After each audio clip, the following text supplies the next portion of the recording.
Great privilege to be awarded a Doctor Honoris Causa by the Dima Music Academy, and one for which I'm deeply grateful.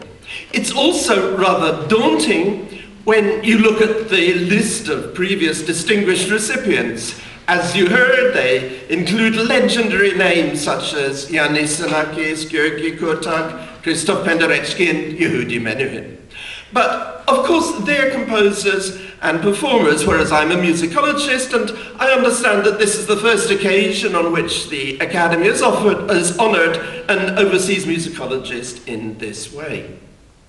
That adds to the honour of what is being bestowed on me, but it also prompts some thoughts about the relationship between musicologists and practitioners, and here I'm thinking principally of performers.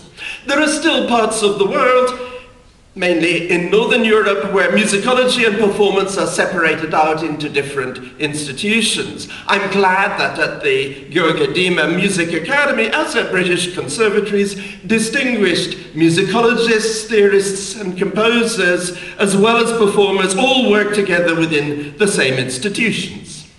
But that's not everything. In North America, musicology and performance generally belong within the same institutions, but the divisions within institutions can be stronger than those between them. In the 1990s, there were musicologists and music theorists who worked on performance, and they saw it as their job to study scores and on that basis to decide how the music should go. And then it became the performer's job to do what the musicologist said. That really wasn't a very good model for how theorists and practitioners can work productively together. And nowadays, thinking on the subject is very different. For one thing, an entire discipline of studying historical recordings has developed, the basic premise of which is that performers as well as composers are creative agents. After all, there's a sense in which you don't hear compositions, you hear performances. In other words, the sense that performers make out of compositions. I also have many colleagues in the UK who work with live performance, often in collaboration with, with research-friendly performers. Then again, I have colleagues who work with historically informed performers, and that's very obviously a two-way relationship.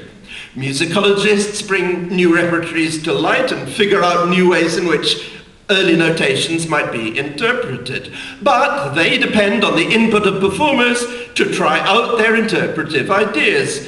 Performers gain repertory and new ideas for approaching it, but equally their contribution is indispensable to the research process. So that's a real two-way relationship.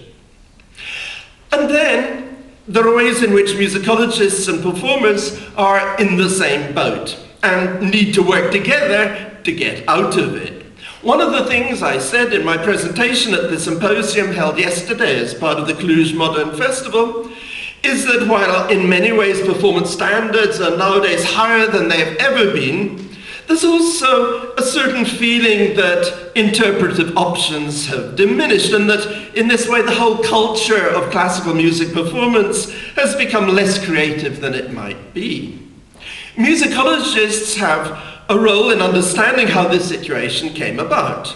I largely put it down to a belief in the necessity for historical authenticity of a sort that you just don't find in other arts. For example, in the theatre, where you're expected to be innovative and creative.